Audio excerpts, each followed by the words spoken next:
Vamos imaginar que estamos assistindo uma partida de futebol na TV. Seu time contra o meu. De repente, você percebe que toda falta que o meu time faz, o juiz não marca. E toda falta que o seu time faz, rola cartão amarelo e o narrador da partida vibra com o mal feito do juiz. No intervalo, o técnico do meu time decide conversar com o juiz. Você não entende direito, mas assim que a partida volta é pênalti. Claramente roubado, mas não importa. Na TV, o narrador xinga o VAR e a torcida nem percebe a manipulação. No final do jogo, você descobre: eu, em parceria com o juiz e o narrador, combinei o resultado do jogo. Você tá jogando só por tabela. E eu já sei o resultado. A vitória é minha e a gente vai fazer de tudo para conquistar isso. E se essa situação tá lhe parecendo alguma situação política de algum país hipotético, esquece. É só coincidência histórica, porque isso tem nome: lawfare, ou guerra judicial, quando o direito vira arma e as leis viram prisão. Opa, suave e tranquilo? Hoje, um vídeo rápido para introduzir um assunto importante: lawfare, um termo historicamente recente, cheio de significados, interpretações e disputas que se acirram dia a dia no momento tenso de país que vivemos. A guerra jurídica e o aparelhamento de instâncias de poder valem, portanto, um voo histórico para entender as mudanças de significado e o que é exatamente lawfare e o perigo que isso representa para o mundo de 2020. Assim, se o problema dos debates do mundo é a comunicação, esse vídeo é um esforço para definição histórica de um termo e ajuste da nossa conversa, demorou? Então já deixa seu like, seu sininho, sua inscrição e vamos aí. Primeiro, o básico. O termo lawfare. Talvez você já tenha ouvido falar em warfare, um estado constante de guerra. Agora troque war por law, que significa lei, e voilá. Lawfare, em poucas palavras, é uma ferramenta de guerra jurídica que se utiliza dos maus usos do direito e das leis como forma de chegar a um fim maior, como forma de provar uma tese central. Quando o direito puro nem as armas são suficientes para demonstrar um ponto, misture os dois. Guerra e justiça em um só propósito. Por isso, o lawfare é muito mais que apenas politizar a justiça. Alguns estudiosos que veremos nesse vídeo apontam que a noção de lawfare compõe as novas coordenadas para alinhar as táticas de guerra moderna e híbrida dos nossos tempos de 2020. Sejam objetivos militares, virtuais, civis, políticos, comerciais ou geopolíticos, o lawfare é poderoso porque é um poder do tipo sutil. Sim, o lawfare não é tão visível quanto as guerras convencionais, porque o seu inimigo é atacado justamente sob a desculpa de fiscalização das leis e o seu cumprimento. E como vivemos numa sociedade quase fetichista com leis, a história rapidamente vira guerra. Assim, traçando um paralelo bélico, o direito é a arma e os tribunais o campo de batalha. Agora, essa ideia de lawfare não é nova e nem sempre teve esse significado único. O primeiro uso do termo lawfare que se tem notícia nos leva para a década de 70 na Austrália, e um pequeno artigo escrito pelos australianos John Carson e Neville Yeomans, chamado Onde está a Lei? Humanidade ou Barbárie?, em que os autores denunciam como o direito foi utilizado várias vezes ao longo da história e que muitas vezes a noção de justiça e verdade foi substituída por uma narrativa de guerras nos tribunais. Algumas décadas mais tarde, em 1999, Qiao Liang e Wang Xiangshui, dois generais do exército chinês, lançam o livro Unrestricted Warfare, usando o termo lawfare para quando as instituições legais internacionais forçam os usos do direito para conquistar uma guerra militar. Para eles, como a guerra seria o modelo básico que sustenta as sociedades ocidentais, ainda em tempos de paz, é necessário para os países do topo manter-se em conflito e medo, através da utilização de meios como a dominação ideológica. Para os autores chineses, a política tornou-se uma continuação da guerra militar.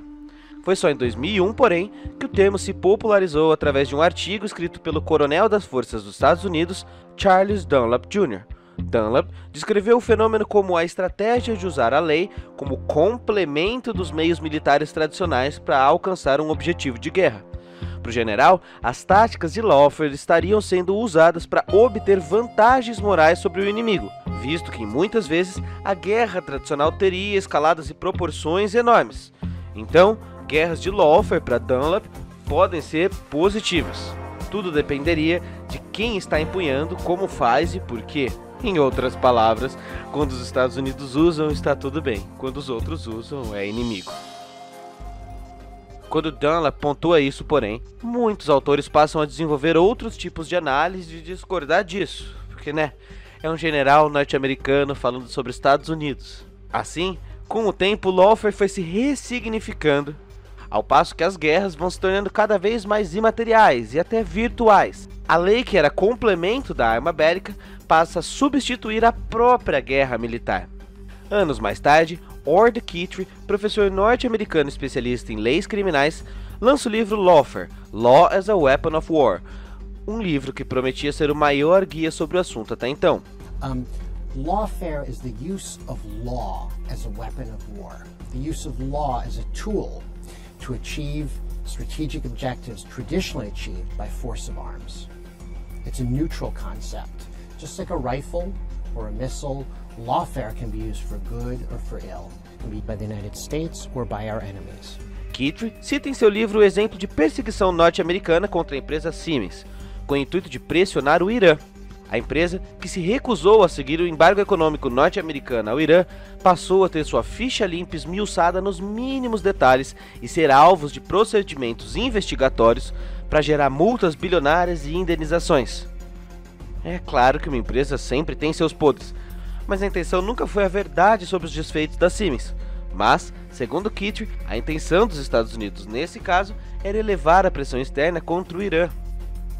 Porém, como o lawfare é um conceito contemporâneo que continua sendo definido por diversos atores, é perigoso que ele crie ideias de criminalização de inimigos ou polarizações rasas de bem contra o mal. E nesse sentido, há alguns teóricos que defendem tratar do uso de regras e procedimentos do direito como meio de atingir ou bloquear resultados políticos sob uma concepção mais ampla. Ou seja, que o lawfare não tem ideologia definida a priori. Como é uma ferramenta apropriável e de força judiciária, ele pode atingir indistintamente pessoas de todos os espectros políticos, empresas, atividades empresariais e tudo que gira em torno da economia. Para Susan Tiefenbrun, por exemplo, a definição de lawfare não pode ficar restrita ao direito, pois em muitos casos há mais elementos que compõem essa arma. Para a autora, o lawfare inclui ainda utilizar da opinião pública para materializar seus objetivos perante a sociedade. E o meio mais eficiente de manipulação da opinião pública? A mídia tradicional. Para Susan, paralelamente ao processo judicial, uma força de mídia alinhada a uma prática de lawfare sempre trabalhará para que o resultado desejado pelos autores seja disseminado na população como um ideal natural, que deslegitima o inimigo e afirma a validade das ações contra ele. Por isso meu medo de tratar o lawfare como neutro. O lawfare pode ser utilizado de diversas maneiras, mas tem força desigual quando usado por instituições de poder formalizadas. Os meios de comunicação em massa, sejam os tradicionais ou os contemporâneos, são vias de informação e formação de opiniões e ideologias. Assim, a ideia genérica de verdade passa por esses meios de comunicação. Logo, dependendo da linguagem, da forma, do tempo e de outros fatores ao redor de uma notícia, ela acabará se tornando verdade para alguns setores da sociedade. Entre os presos está Alberto Youssef, que a polícia afirma ter atuado como doleiro. Um ex-diretor da Petrobras foi preso a pedido da Polícia Federal do Paraná, acusado de envolvimento num esquema de lavagem de dinheiro. Nesse sentido, a mídia compõe simulacros de realidade, que podem condizer com os fatos ou não. Nesse estágio de sociedade, a construção de narrativas difusas é tão ampla que é como se vivêssemos em realidades paralelas, onde alguns poucos autores pudessem exercer influência sobre o todo.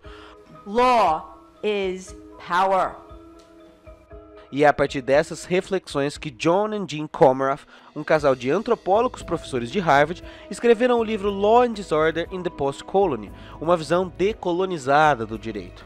Para John e Jean, o lawfare tem raízes na própria dominação colonial, através de estratégias de coerção de países por vias legais desde a época da escravidão.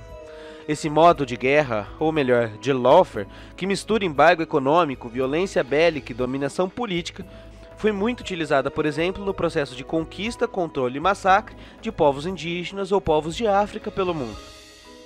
Mas o que é interessante nessas reflexões é perceber o quanto a lei, nesses casos, não apenas regularizava o exercício da violência e do poder, como também continha brechas na própria estrutura da lei para sua superação e subversão. Por isso, para o casal Comaroff, há até um viés positivo nas táticas de lawfare. É o que eles chamam de lawfare insurgente. Isso, no entanto, é a exceção da exceção da exceção, e o que é cotidiano é o exercício do uso do direito como controle dos poderosos, como forma de perpetuação das relações sociais e que garantem a manutenção de determinados valores, pessoas ou classes. Um gari foi preso por engano, isso... No Rio de Janeiro, um rapaz preso durante uma semana por um assassinato que ele não cometeu acaba de ser solto. O recurso de habeas corpus para Rafael Braga, único condenado por vandalismo durante as manifestações de 2013 no Rio, foi negado. Coloca mais uma vez o negro e a negra nessa postura de quem tem ali a cor de quem rouba, a cor de quem mata, a cor de quem trafica. Esse é o sentimento que impera no estado de lawfare. A partir do momento que a lei é furada para alguém, ela pode ser furada para todos. Nada mais garante sua lisura ou efetividade, por mais tenebroso que pareça. Num estado de lawfare, a lei pode virar uma ameaça contra todos, e não uma proteção. E por isso, até a importação do próprio conceito de lawfare aqui para o Brasil precisa ser feita a partir das nossas particularidades, a partir da historicidade de como e para quem o direito foi usado socialmente em nosso país. Se a nossa legislação é feita pelos de cima para os de baixo, é necessário constante vigilância para que o mesmo direito, ferramenta basilar numa democracia, não seja usado com finalidades espúrias e de ataque à própria democracia. Antes de terminar esse vídeo, eu queria muito agradecer ao meu amigo Tássio, do canal Tássio Denker, que me ajudou muito na estruturação e na revisão desse roteiro. Dá uma passada no canal dele, vale muito a pena. Mas o que eu queria concluir, parcinhas e parcinhas, é que o lawfare aparece em muitos lugares diferentes e situações amplas, mas todas elas guardam uma semelhança entre si.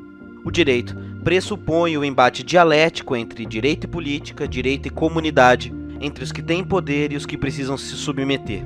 Se o lawfare é o uso das próprias regras do Estado para impor algum projeto político, perseguir pessoas em detrimento de outras, perpetuar estruturas, classes e poderes, e se o direito não é um poder mágico, natural e neutro, ele também tem sua camada ideológica. E aí fica a pergunta, o que seria então o lawfare, se não o histórico do próprio sistema de justiça de elite do nosso país?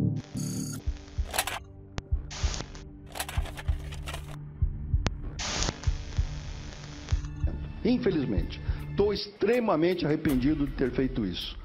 Desde o governo Sarney, todos os diretores da Petrobras e diretores de outras empresas, se não tivesse apoio político, não chegava a diretor. Isso é fato. Pode ser comprovado. Lava Jato.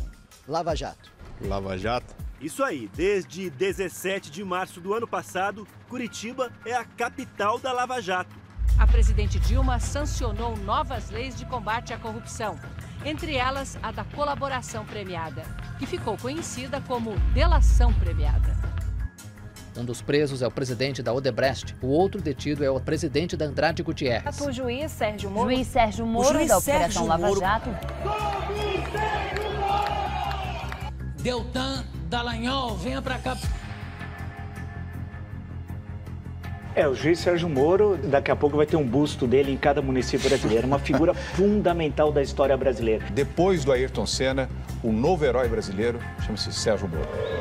Que Deus tenha misericórdia dessa nação. Voto sim. Nós não vamos parar por aí. Já estão. Tem que manter isso.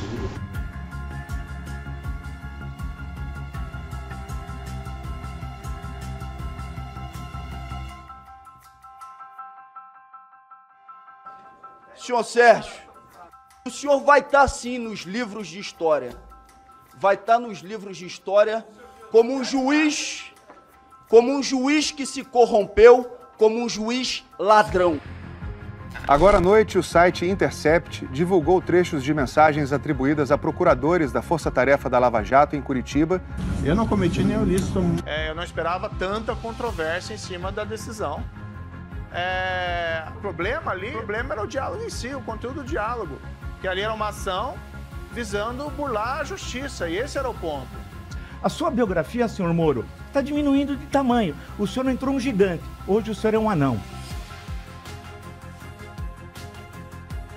Que a Lava Jato operou intimamente com o FBI ao arrepio das leis brasileiras.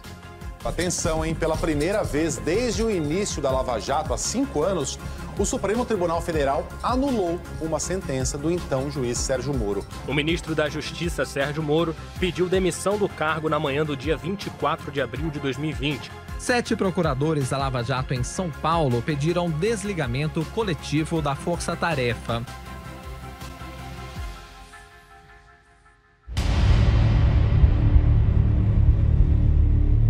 O senhor não pode se esconder.